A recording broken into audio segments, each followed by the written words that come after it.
He sido gritado y abusado por los sacerdotes de la conservación.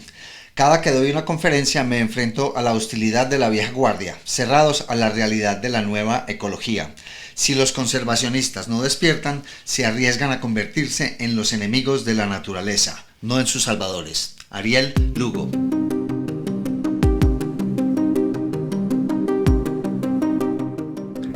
Esto es Ojos del Bosque, un espacio dedicado a entender la degradación de la biosfera y en defensa de los derechos de la naturaleza.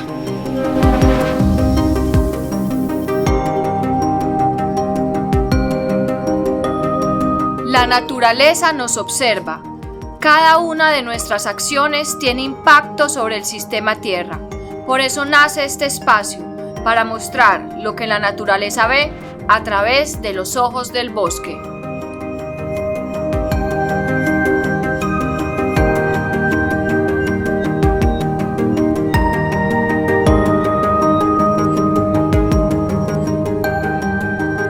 Ariel Lugo es el director del Instituto Nacional de Silvicultura de Puerto Rico, que es una dependencia del Departamento de Agricultura de los Estados Unidos. ¿Te suena familiar esa cita, Juli? Lo que él dice en la cita. Sí. Sí, por supuesto, llevo muchos años trabajando el tema de lo que vamos a hablar hoy, que es, ya lo vamos a decir, Sí. Pero la respuesta que he recibido, por lo menos de un sector de la conservación y de la biología, ha sido una respuesta súper agresiva, de menosprecio, de insultarme, de mejor dicho, decir que yo no tengo ninguna potestad para estar hablando del tema.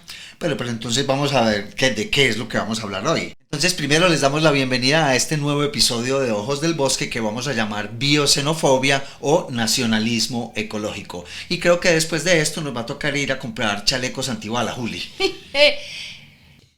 Sí, no solamente nos va a tocar conseguir chalecos antibalas, sino que nos va a tocar, mejor dicho, contratar un esquema de seguridad, porque nosotros vamos a cuestionar acá de forma muy directa y radical uno de los mayores dogmas de la biología de la conservación y de la ecología, que es el de las especies invasoras, ¿cierto? Mal llamadas invasoras, que pues aquí en el programa igual nos vamos a centrar mucho en discutir sobre ese tema o ese concepto de invasor. Y pues esto no es algo que nosotros vamos a hablar desde nuestras opiniones o desde nuestra sensibilidad o desde las emociones, no, aquí lo que nosotros vamos a presentar son datos que ya existen de la misma ciencia que cuestiona, igual que nosotros, ese concepto de invasor. Entonces aquí lo que nosotros buscamos es que este programa lo escuchen con la mente abierta, con pues como con la humildad de recibir nueva información que contradice un dogma, y yo creo que una de las cosas más difíciles que hay en la vida es tumbarse de la cabeza un dogma. Deshacerse de un dogma es imposible. Y esos dogmas son los que han estado enseñando los profesores ya, digamos, viejitos en oficinas oscuras, en universidades públicas y ni tan públicas. Básicamente no es que querramos destruir un dogma, sino simplemente hacer consciente a nuestra audiencia de que existe un dogma que ha sido enseñado por 50 o 60 años que no tiene asidero en la ecología nueva, en la nueva ciencia. No, y sobre todo entendiendo que en este momento estamos en una crisis bastante preocupante y compleja que nosotros los seres humanos hemos causado y que precisamente se ve reforzada por esa relación dañina, nociva, guerrerista que tenemos con la naturaleza y los animales. Entonces a eso lo vamos a llamar bioxenofobia, que básicamente es, como su nombre lo explica, es una xenofobia, pero en este caso extendida o extrapolada a la vida, a la biología, a las especies, básicamente. Y lo que queremos es popularizar esa palabra, pero lo que es justo decir aquí es que Juliana lleva ya muchos años usando el término nacionalismo ecológico, que pues tú explícanos qué es lo que quieres decir con eso. Bueno, le voy a explicar de dónde surgió, que será el tercer episodio de esta serie, que vamos a tener tres episodios sobre este mismo tema porque consideramos que es súper importante. Y todo inició con los hipopótamos, porque yo siempre he estado muy interesada en ese tema de las especies, entre comillas. Cuando nosotros digamos en el programa Invasora, no quiere decir que nosotros estemos de acuerdo con el término, con el contexto, con lo que implica la palabra, sino que pues es la palabra que se ha usado. Entonces, para que ustedes, queridos oyentes, pues comprendan, vamos a seguir usando la palabra invasor, pero hago ese pequeño paréntesis. Entonces, he estado interesada en el tema de las especies invasoras precisamente porque he pensado siempre que hay un odio irracional hacia lo que no es nativo, en lo que se llama el nativismo, o sea, valorar única y exclusivamente lo nativo porque es nuestro, que ese es otro ismo que yo que he investigado, que es el nuestrismo, ¿sí? Lo nuestro, nuestros bosques, nuestra biodiversidad, nuestra fauna, pues que primero no son nuestros, pues para nada, ¿cierto? Colombiana la nuestra. Colombiana la nuestra. No es publicidad no pagada. No, porque no dijimos quién la hace. Bueno, y yo me puse yo hice un diplomado en Derecho Animal en una universidad de Argentina, y mi tesina fue sobre los hipopótamos. Y yo, pues, de forma muy valiente, le puse a la tesina la falacia de las especies invasoras, ¿cierto? Porque ahí digamos que fue la primera vez que mencioné el término de nacionalismo ecológico, que es ese nacionalismo, patriotismo referido hacia la biodiversidad. Entonces empecemos por describir qué es xenofobia. Entonces, xenofobia, palabras más, palabras menos, es el miedo irracional a lo no nativo, al extranjero, a lo que no pertenece supuestamente a un lugar. Entonces, bioxenofobia, lo que estamos queriendo es agregarle ese prefijo para extenderlo y cuestionar ese miedo, rechazo discriminatorio que existe hacia las especies, porque no pertenecen supuestamente a un lugar en particular.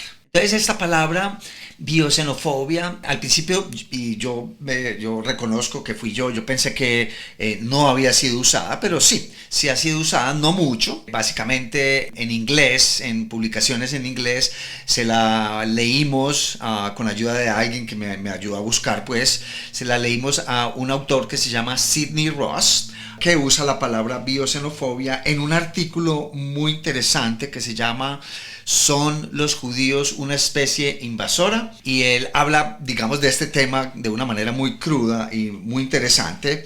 Entonces, a Sidney Ross se lo hemos leído en inglés.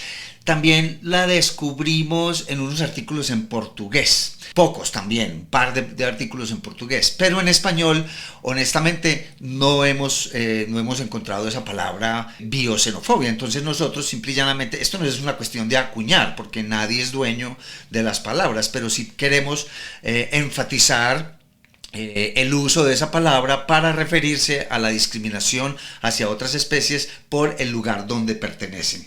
Profe, le voy a hacer una pregunta. A ver. Usted como biólogo, pues a ver, voy a decir esto sin ningún ánimo de ofender a nadie, ni de, yo no, pues prefiero en mi vida nunca pelear con nadie, ni tener enemigos, yo le huyo al conflicto, a mí no me interesa, pero pues cuando me toca, me toca.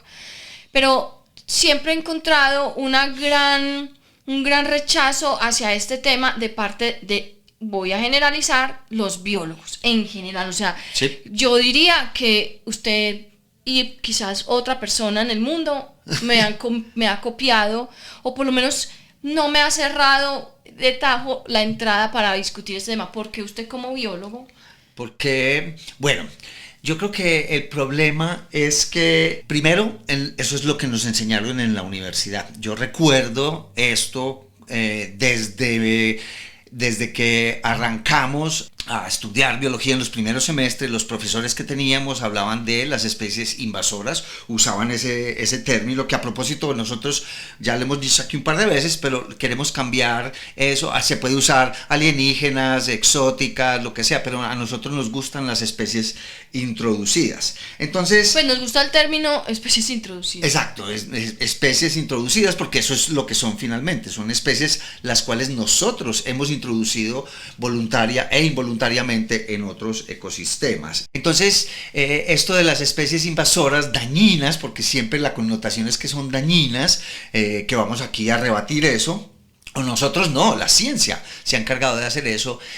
Las especies, esto se tomaba como una verdad absoluta en la universidad, eso ni se cuestionaba.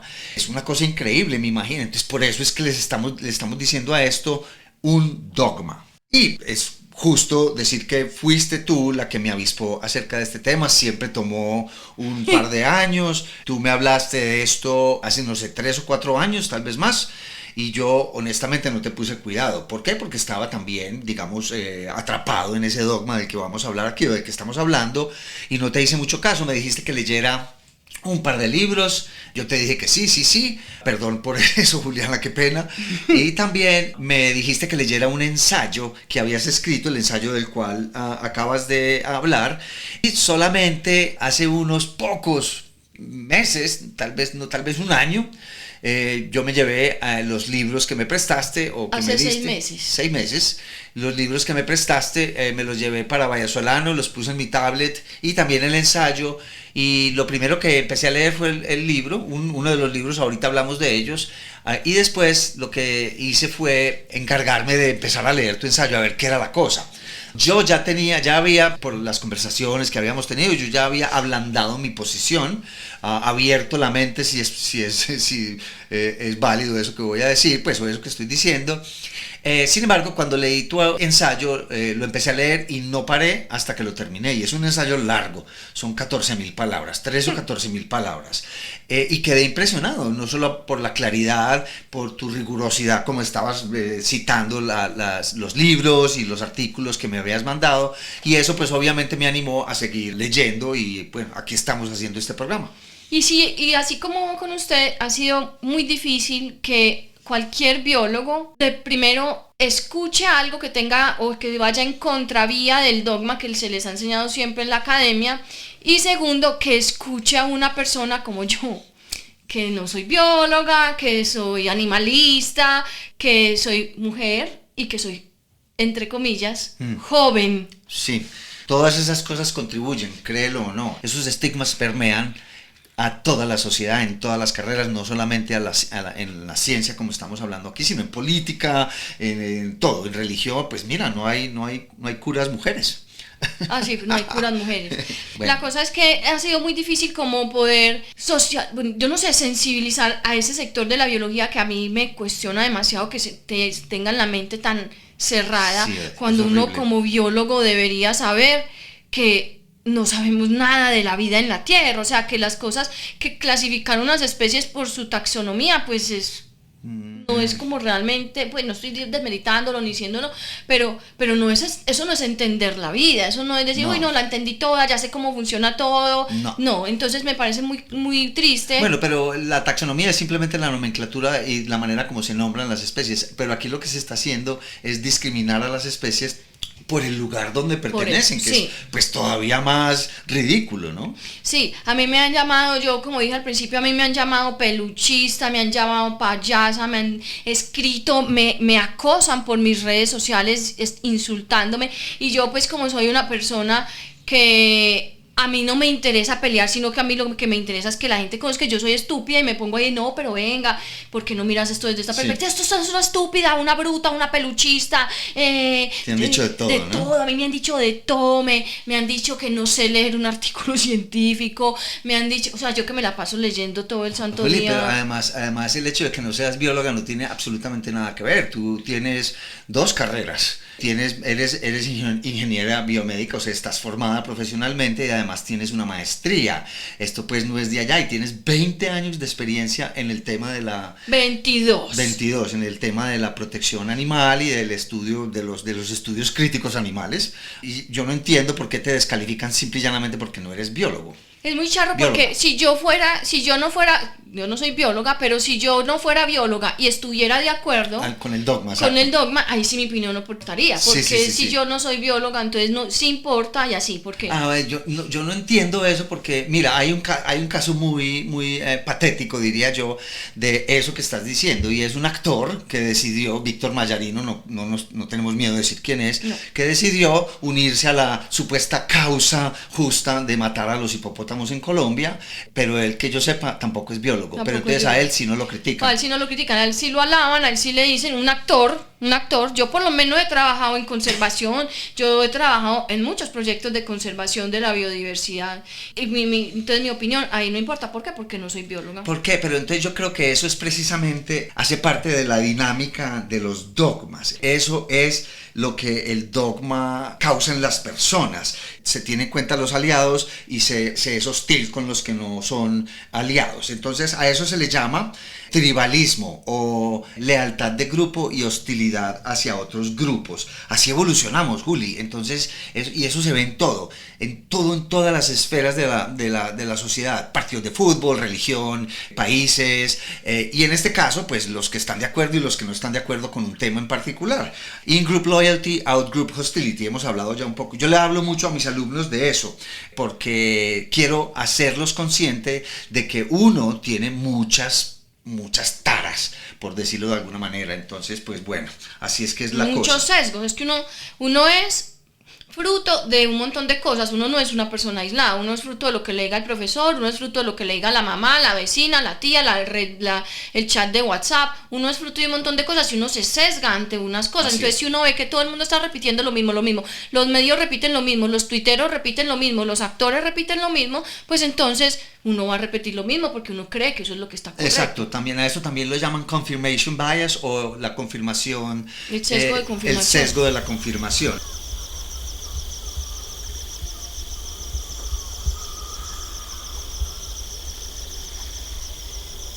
Entonces, bueno, para seguir con lo que nos interesa hoy, Juli, que es este tema de la bioxenofobia, quiero contarles a nuestros oyentes que a raíz de ese artículo o ese ensayo que escribió Juli, ella pues le pone mucha atención a las convocatorias. Llegó una convocatoria de la Universidad de México, de la Universidad Autónoma de México, sobre estudios críticos animales precisamente, y decidimos, bueno, tú me invitaste a hacer, pues básicamente lo que hicieron fue convocar para escribir un capítulo en un libro que va a publicar la universidad sobre estudios críticos animales, y nosotros mandamos un resumen del ensayo tuyo. Y con buena suerte que lo aceptaron. Buena suerte no, es que es muy bueno. Es muy bueno para que lo aceptaron. Yo no me voy a poner pues aquí a decir que no. Es muy bueno y yo me demoré mucho investigando, investigué y siempre me dicen es que usted hizo cherry picking. Yo no hice ningún cherry picking. Yo investigué de muchas fuentes. Claro. Simplemente son cosas que contradicen lo que se ha dicho hasta el momento. Yo no estoy ahí diciendo, no estoy cambiando una opinión, no estoy intentando cambiar una opinión, estoy mostrando datos sobre una realidad distinta a lo que se nos ha enseñado siempre. Yo misma, alguna vez pensé que las especies eran invasoras. Exactamente. Porque es que eso es lo que nos enseñan. Entonces, pues podemos anunciar con mucha felicidad que aceptaron ese capítulo para ese libro. Se publica en junio del año entrante y nosotros lo llamamos bioxenofobia o nacionalismo ecológico, para usar ambas palabras de las que estamos hablando aquí, y el insólito caso de los hipopótamos colombianos. Sí, con mucha felicidad pues nos van a publicar el capítulo en un libro de la UNAM, que pues para mí es una de las mejores universidades. Creo que es una de las mejores, está en las top 3, diría yo. Y este capítulo, no, a mí eso no me va, yo no lo hago por el ego académico, porque yo me crea científica o porque yo diga no, ya con esto mi carrera profesional se va a disparar. No, la razón por la que yo publico este ensayo, o que vamos a publicar este capítulo del libro mejor, es porque a mí siempre me dicen, es que aparte de que no soy bióloga, es que usted nunca ha publicado nada. Entonces no puede hablar. Víctor Margarino sí debe tener muchas publicaciones, sí, debe tener miles de publicaciones sobre especies introducidas. Entonces, esta es una forma en la que a mí o sea, yo lo que estoy buscando es razones para que dejen de desmeritar lo que yo sé. Es que yo pues no soy una academofobia. Yo no soy una caída del zarzo pues que nació ayer. O sea, yo llevo muchos años y pues las personas que me conocen saben que soy muy juiciosa, muy rigurosa, y no soy una persona que me ande hablando pendejadas. Vuelve y juega. Entonces a la gente que acepta el dogma, se le acepta cualquier opinión, pero a los que no estamos de acuerdo con el dogma se nos ataca.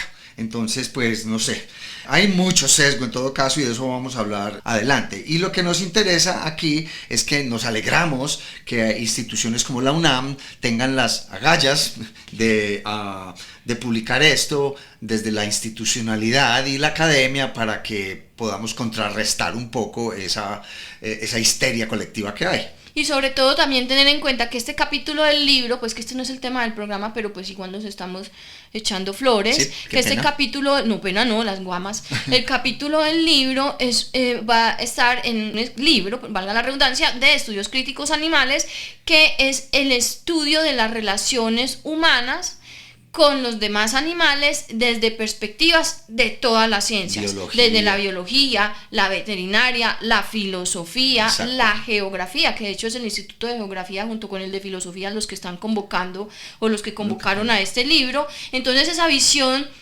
más holística de la relación que tenemos con la naturaleza para nosotros es muy importante, porque finalmente, y como lo vamos a ver en el programa, hay un sesgo que ya existe y nosotros queremos precisamente salirnos de ese sesgo de la biología y empezar a mirar estas relaciones desde perspectivas muy distintas. Y divulgarlo para que la gente deje de estar atrancado, patinando en esa vaina. Entonces... Profe, usted, perdón, le interrumpo.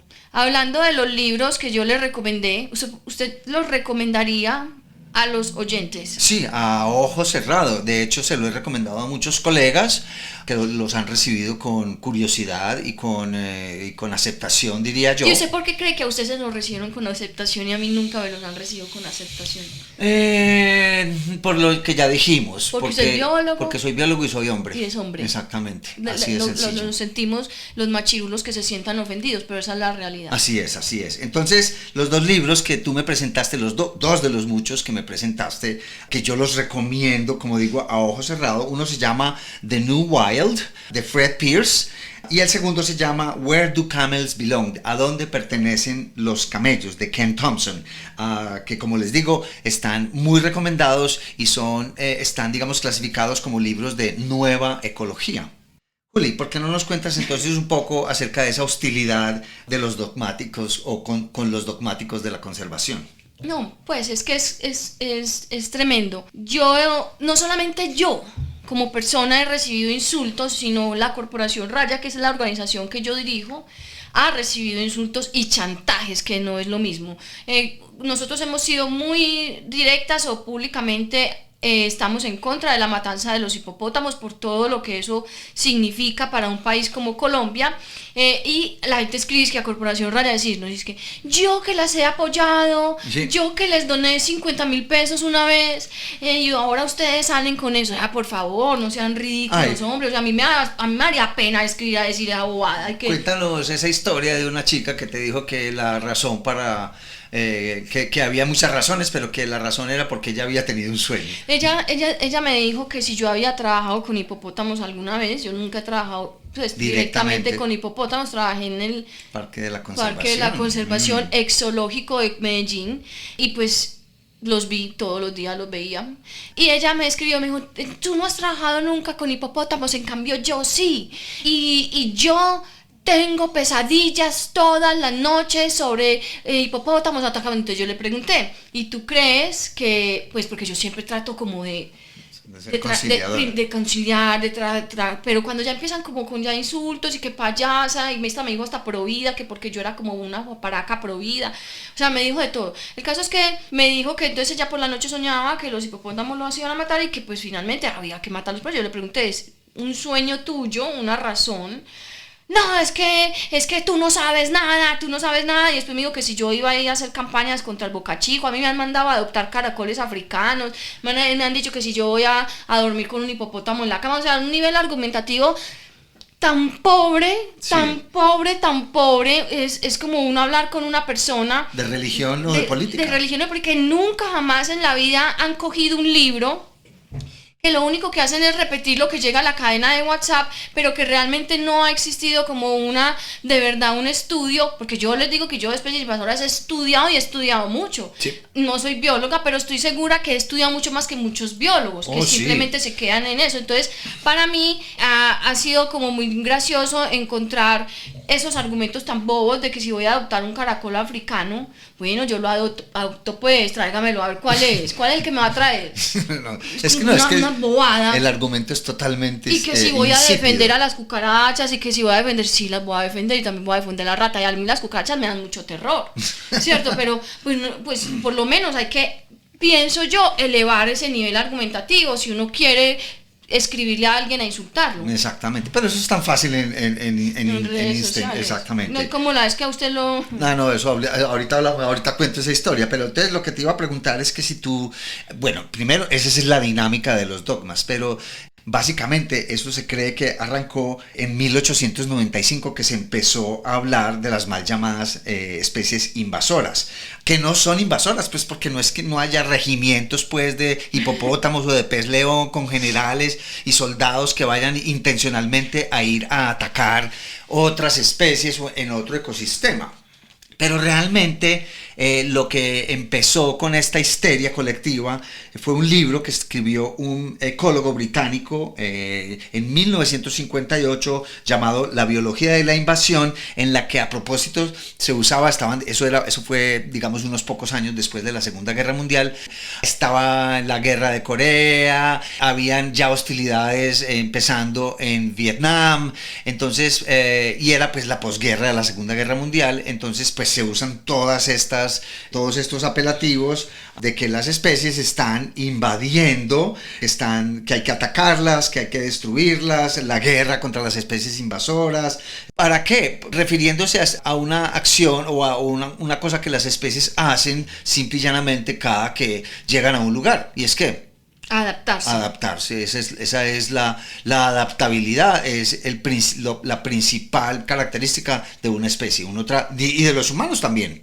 Inclusive, profe, hay unas especies que ni siquiera es que sean introducidas, sino que es que ellas mismas se han movido, las especies se han movido todo el tiempo solas. Obviamente hay un factor importante ahora, y es que nosotros lo estamos haciendo mucho más acelerado, como todo lo que hemos hecho más acelerado. Pero eso no quiere decir que las especies no se muevan. Una semilla pega del pelo de un animal y el animal la transporta de aquí a otro lugar. Un huracán, un palito, cualquier cosa. Los animales todo el tiempo están buscando nuevos horizontes. Es que la naturaleza es dinámica. Por ejemplo, Panamá y Colombia no estaban unidos, o Norteamérica y Sudamérica, para decirlo de una manera más específica, no estaban unidos hasta hace un par de millones de años, 3 o 4 millones de años. Cuando se juntó y se formó el Istmo de Panamá, todas las especies del continente norteamericano tuvieron acceso al sur y viceversa. Y eso fue exactamente lo que pasó. Hubo un intercambio gigante de especies que obviamente pues causaron lo que causan las especies cuando se mueven, y es básicamente una reacomodación de los ecosistemas.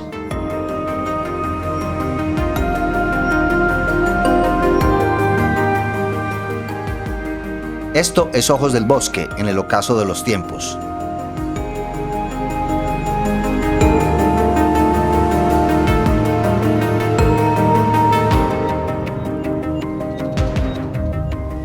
Entonces se juntan los dos continentes, esto pasó hace 3 o 4 millones de años, ¿y qué vamos entonces a hacer? Todas esas especies del norte son invasoras en el sur y todas las del sur invasoras en el norte, entonces ¿qué vamos a acabar con todas ellas? Porque yo no entiendo. Yo tampoco entiendo, y me parece como muy raro, que seguramente lo vamos a hablar después o en el próximo programa, de quién determina cuándo es el tiempo en el que una especie ya deja de ser invasora y se vuelve nativa.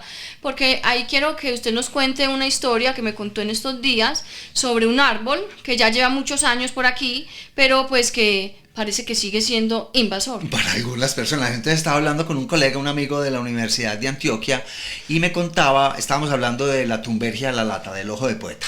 Y me contaba que, no voy a decir nombres propios, que unos botánicos en la universidad le dijeron que los Quercus humboldti, o sea, los robles, que son pues todos los consideramos nativos, que esos eran invasores, que porque habían llegado hace 300.000 años. Entonces, ¿cuándo para esto, Julio?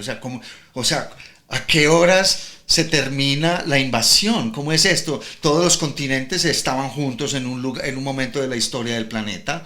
Entonces se separaron y entonces todo lo que pase después, o sea, no entiendo. Yo no entiendo para nada esa manera de ver la naturaleza. Me parece miope y obtusa.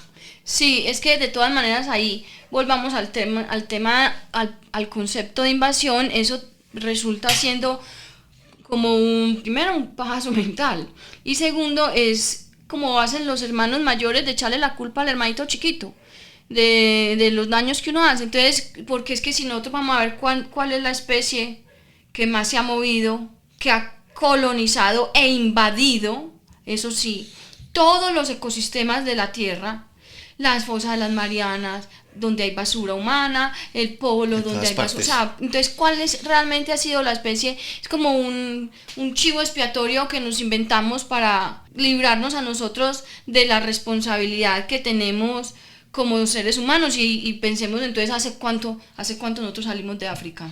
Entonces a eso iba, exactamente. Entonces nosotros evolucionamos en África, en el centro de África, entre el centro y el sur de África, hace 200 o 300 mil años, más o menos como cuando llegaron los robles a América. Entonces todo el mundo que vive fuera de esa región en África, deberíamos eliminarnos a nosotros mismos. Somos todos invasores. Todos pues los sí. Blanquitos somos invasores.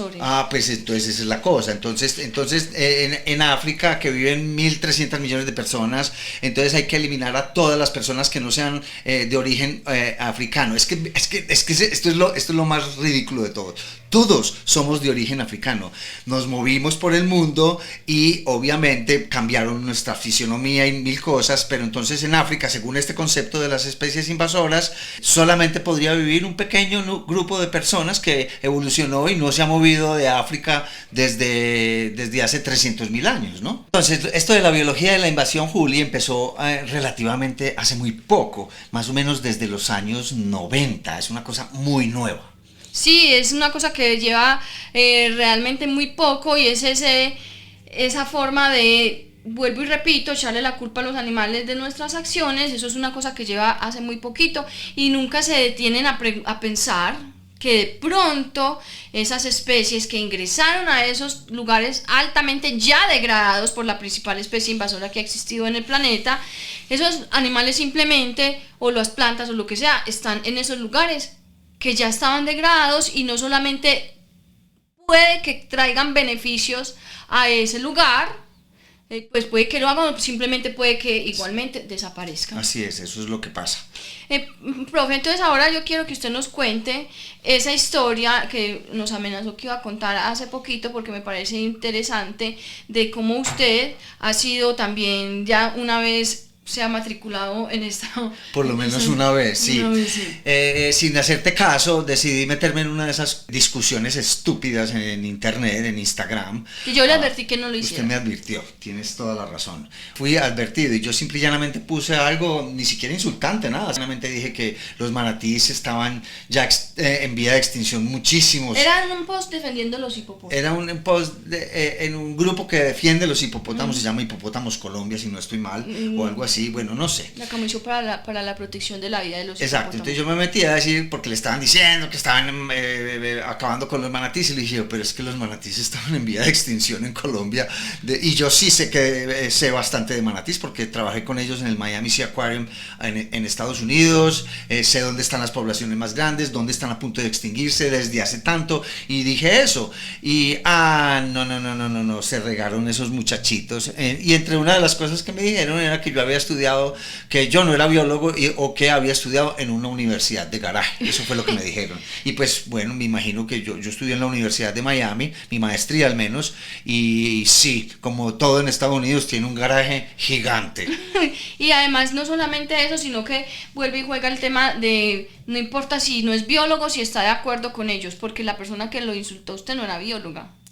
Yo ni me acuerdo. Era agrónoma. Así, era una agrónoma, me decía. Exactamente. Y después, de una vez, se fue a ver mi Instagram. Y después me dijo, entonces, ¿qué vas a hacer? Vas a pintar un cuadro. O sea, imagínate, ese es como dices tú, el nivel de argumentación. No tiene ni nada, o sea, es como voy a decirlo de esta manera y me disculpan, como una inmadurez. Sí, es una inmadurez científica y social, me da la impresión a mí. Sí, bueno, y ya pues como avanzando un poco más, también es importante pues destacar que ese estatus de invasor es una cosa súper subjetiva. Viene de si al investigador le gusta o si al funcionario de turno de la corporación autónoma le gusta el animal o no le gusta el animal, entonces va decidiendo si son o no son invasoras, ¿cierto? Entonces como, esta sí me gusta, esta no me gusta, esta la voy a decretar invasora y esta la voy a decretar no invasora. Entonces unas son buenas y otras son malas dependiendo de los beneficios que tenga el ser humano, porque si vamos a hablar pues de especies invasoras que benefician al ser humano, pues acá toda la comida, toda. O sea, todo, las truchas, en Colombia las truchas, las tilapias, todas. Y lo que dices tú, es un funcionario con un plumazo decide si la especie es invasora o no. Entonces, hasta ayer era invasora la tilapia, hoy, como tiene beneficio económico y la gente las está cultivando, dejan de ser invasoras. Sí, entonces eso es muy charro, pues muy cómodo que nosotros vamos decretando simplemente por lo que un funcionario piense, que fue más o menos lo que sucedió con el ojo de poeta, porque ustedes pues hablarán un poco de ese tema del ojo de poeta y de realmente sí está invadiendo y acabando con todo como nos lo están pintando y la gente vive en guerra con esa mata y todo, o pues finalmente no es tan así. Entonces sí es muy conveniente la forma en la que nosotros decretamos que una especie es o no invasora. Por ejemplo, las abejas, imagínate, habla de las abejas. Las abejas, que hay 20.000 especies de abejas, y aquí llegó la que se llama africana o africanizada, pues todo el mundo la conoce como la abeja africana. Sí, abejas africanas. Entonces, esas especies, esas ya no son invasoras. ¿Por qué? Porque nos dan, entre comillas, nos dan miel. Las vacas, ¿qué especie hay? No ella como especie, la actividad pecuaria que genera estas especies de forma completamente artificial que están acabando con el planeta completo. O sea, ¿qué motor de pérdida de biodiversidad, de cambio climático, de cambio de uso, todo es la ganadería? O sea, no existe una actividad más dañina que la ganadería. Y aún así, esas sí no son invasoras. No, hay ganaderos que dicen que están haciendo ganadería sostenible. Sostenible o ganadería consciente. Consciente. Así yo los vi yo en la COP, se ponían una camiseta y andaban por toda la COP diciendo es que soy ganadero consciente. Lo creen a uno como wow, o sea, es una tontería. Pero es que yo he oído a gente diciendo es que capitalismo consciente. O sea, no, voy a hacer lo mismo que siempre, pero ahora soy consciente de lo que estoy haciendo. Fracking sostenible, como decía nuestro querido presidente DJ. ¿Usted se acuerda del presidente DJ? Sí, de Duque. Sí. DJ Duke. El presidente DJ decía fracking sostenible. No, es que eso es una cosa. Entonces, mira, te voy a hablar de un tema que siempre me ha causado mucho la atención y quiero enfatizar y reconocer que yo estuve, pues, digamos, encerrado en ese tema por mucho tiempo. En el año 92, el huracán Andrew pasó por Miami, yo vivía en ese momento allá, y después de eso, los acuaristas en Estados Unidos es muy común tener especies exóticas, es permitido, entonces tenían peces león en sus acuarios y con esas inundaciones y todo, pues esos peces se fueron al Caribe y causaron por mucho tiempo un problema, ¿cierto? O se consideró pues que estaban causando un problema. Yo creo que eran chivos expiatorios, ¿sí o qué? Porque la gente no estaba estudiando, sino eso, que era que estaban atacando y que se estaban destruyendo los corales, a pesar de que los corales vienen en decadencia por el blanqueamiento, que es culpa nuestra. Por eso ustedes le echan la culpa a los pobres peces león. Al pez león. Entonces, ¿qué es lo que está pasando ahora con esa especie? Ahora hay artículos, he leído ya 3 o 4 artículos de poblaciones que básicamente están desapareciendo solitas del Caribe. No es porque las están sobrecazando, no es porque nada, sino no se adaptaron. 30 años después, esta especie está desapareciendo de los arrecifes coralinos en el Caribe. Y ahí me lleva también a decir toda la cantidad de plata, de recursos económicos que se gastan, y es que tratando de controlar las especies invasoras.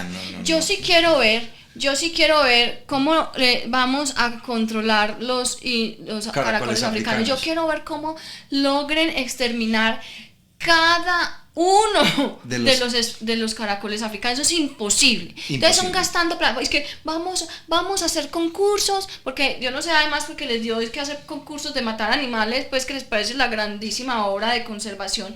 Pero entonces es que vamos a hacer un concurso para matar la mayor cantidad de peces león. Por favor, yo sí quiero ver que recorran centímetro a centímetro del océano buscando peces león y los acaben todos. Entonces gastan un montón de plata en esto, en vez de empezar a gastar plata verdaderamente en lo que el problema real que tenemos, y es nuestro estilo de vida, nuestras actividades. No, vamos a matar peces leones y vamos a salvar los corales, cuando los corales, como el profesor dice, ya están blanqueados por culpa nuestra. Exactamente, es que eso no tiene... Es que eso es mala ciencia, básicamente. Pensar de esa manera. Vuelve y juega, ¿qué? Van a quitar todas las matas de Thunbergia a la lata del ojo de poeta. Y las semillas y todo. Yo una vez todo. hablé con un muchacho que trabajaba con caracoles africanos. Sí. No era biólogo, era alguna agrónomo o sí. algo así, zootecnista, no sé. Y él pues como que estaba entendiendo el ciclo de vida de los caracoles para saber cómo se podía acabar con los caracoles. Y yo un día me senté y le dije, entonces, porque a los caracoles les endilgan, que transmiten un parásito. Sí. Entonces le pregunté, ¿qué pruebas hay de que los caracoles transmitan ese parásito? Y me dijo, hasta el momento no hay ninguna. Hasta el momento no, es un miedo irracional. Pero lo que me dijo al siguiente pregunta que yo le hice fue, yo le pregunté, ¿y vos cómo crees que vamos a poder acabar con todos esos caracoles? Me dijo, no, eso no se puede. Eso nunca se va a poder. Es que no se va a poder. Porque es que además en una apuesta un caracol pone miles de huevos. O sea, yo no sé si es ingenuo, si es ignorante, si es absurdo. Yo no sé en qué va, pero pretender que uno va a ser capaz de controlar la naturaleza me parece de las cosas. Destruirla quizás, pero controlarla jamás.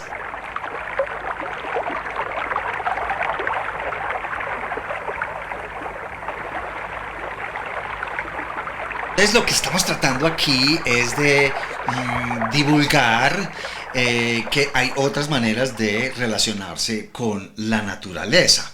Ya existen evidencias claras de lo que se llama la nueva ecología, de cómo las especies se relacionan entre sí. Y definitivamente no es lo que el dogma dicta. Pero es que, Juli, he oído esto y lo voy a repetir, de mala ciencia, es una cosa súper extendida.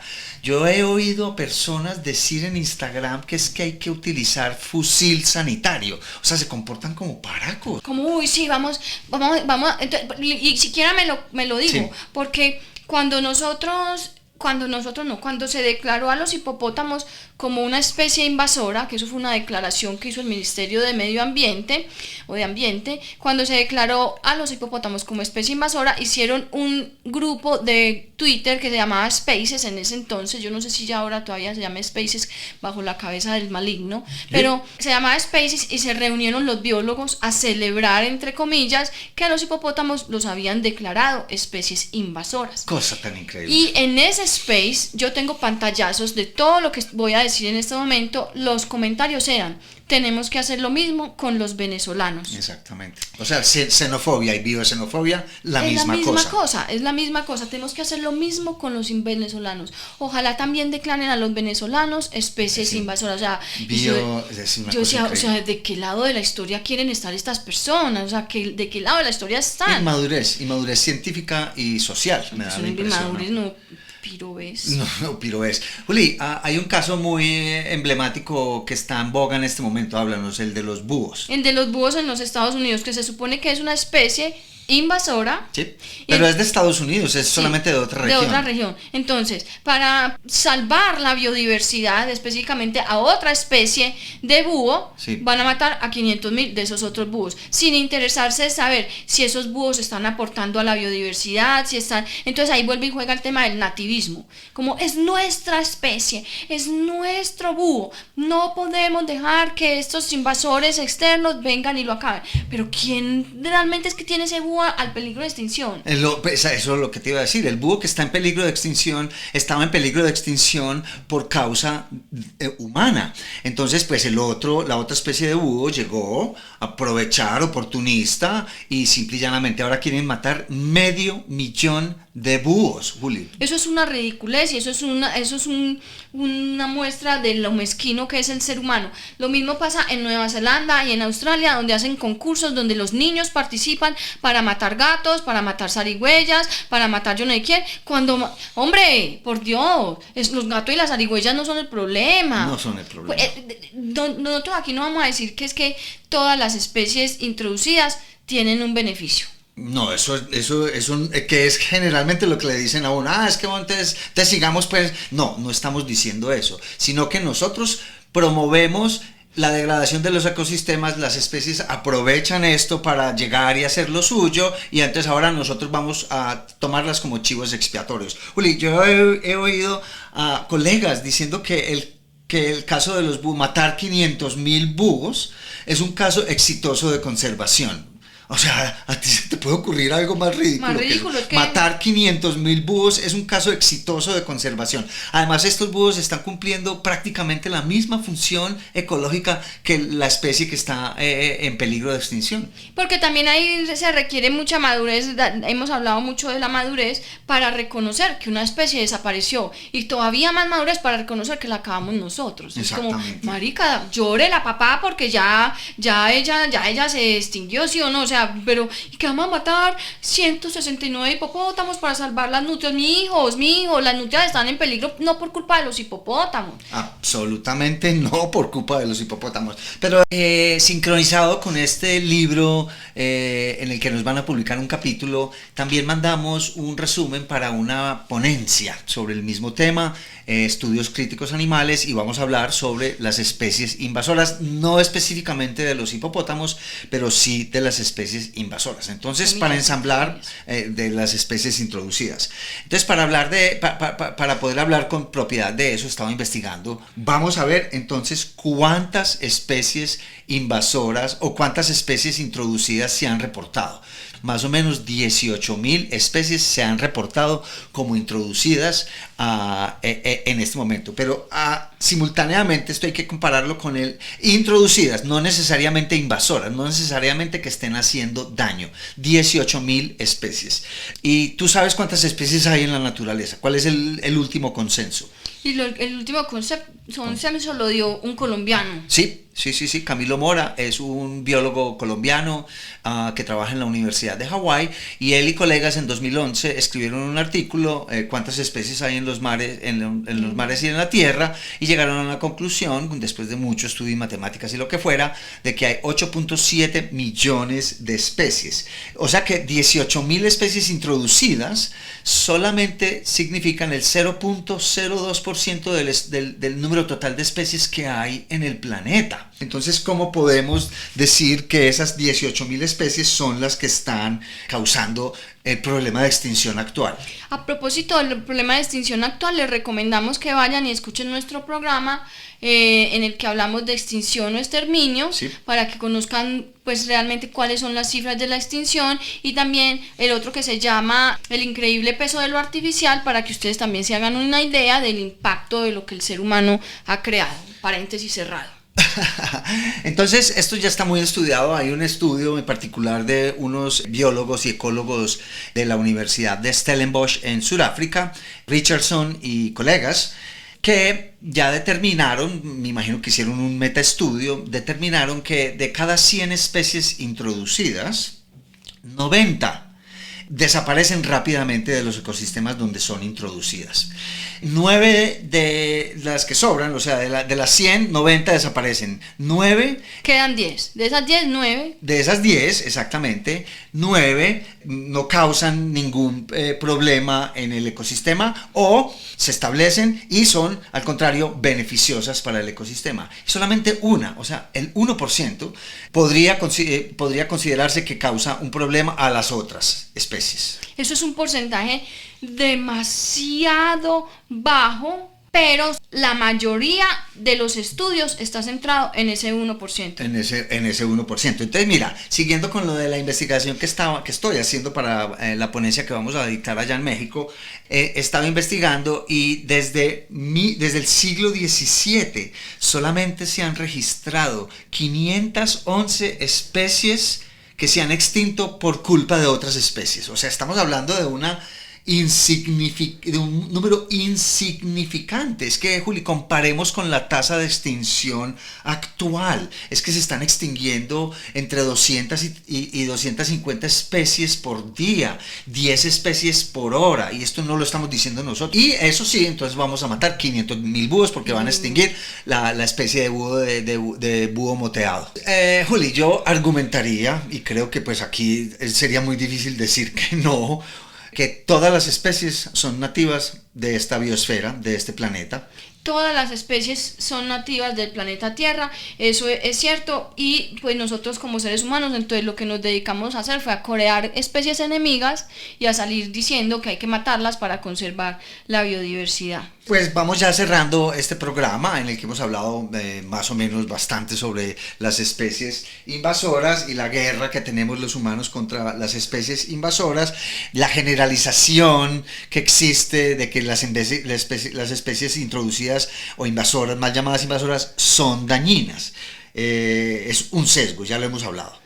Y pues no, yo creo que para terminar lo que queremos es dejar una reflexión frente a la relación que tenemos con los animales, a la relación o a la forma en la que los vemos, en la forma en la que los vemos como enemigos, como que quieren venir, que ecosistemas en sitio, que quieren venir a destruir nuestra biodiversidad. Todos esos conceptos y esas palabras que utilizamos que aparentemente son muy inocentes, tienen unas connotaciones muy fuertes frente a lo que nosotros les hacemos a los otros animales. Ninguna de las acciones que nosotros como seres humanos hemos hecho en contra de los animales han servido para nada. Ninguna, para nada. O sea, ustedes me pueden a mí decir que mataron a todos y no sirvió para nada.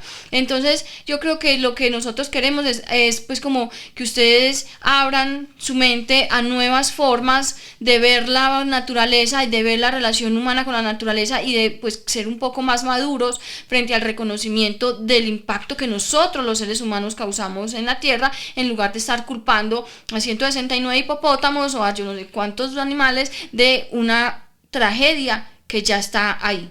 Cuyo nombre propio es la humanidad. Nosotros somos los causantes de la tragedia actual. Entonces, Juli, por ahí oí que unos amigos tuyos le tienen un apodo a nuestro podcast. Imagínese que me di cuenta que el podcast de Ojos del Bosque es conocido en el bajo mundo como el podcast del fin del mundo. No, a mí me halaga eso. No los llamamos en el ocaso de los tiempos, que es el ocaso de los tiempos. El fin del mundo. Este es el podcast del fin del mundo. Ojalá que cuando estén por allá con su radiecito lo puedan escuchar mientras esperan el fin y la catástrofe. Y bueno, y les recordamos que este es el primero de 3 episodios que vamos a tener sobre este mismo tema. Así que si este causó roncha, esperen los demás porque también van a ir por el mismo camino. Pero pues finalmente lo que queremos es, nosotros no queremos el mal y nosotros no queremos acabar con la biodiversidad, ni la de Colombia, ni la del territorio geopolítico correspondiente a Colombia, ni el territorio geopolítico correspondiente a los Estados Unidos.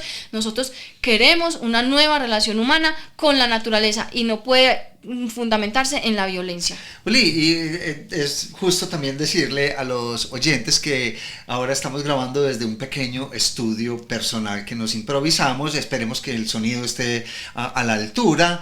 Entonces les vamos a recortar. Pero entonces ahora tenemos que darle los agradecimientos al quirófano de la Corporación Raya. Exacto, estamos grabando desde el quirófano de la Corporación Raya, que es básicamente un espacio cerrado, que no tiene eco porque hay muchos aparatos aquí y que ha servido hoy, me parece perfecto para nuestro propósito. Recuerden entonces de escucharnos en Spotify, Apple Podcasts, YouTube, iVoox y en todas las plataformas de streaming para podcast que hay. Muchas gracias, nos vemos en el próximo programa. Muchísimas gracias, hasta la próxima. Los esperamos en el próximo episodio de Ojos del Bosque para abordar temas que la sociedad quiere aplazar, pero la naturaleza no.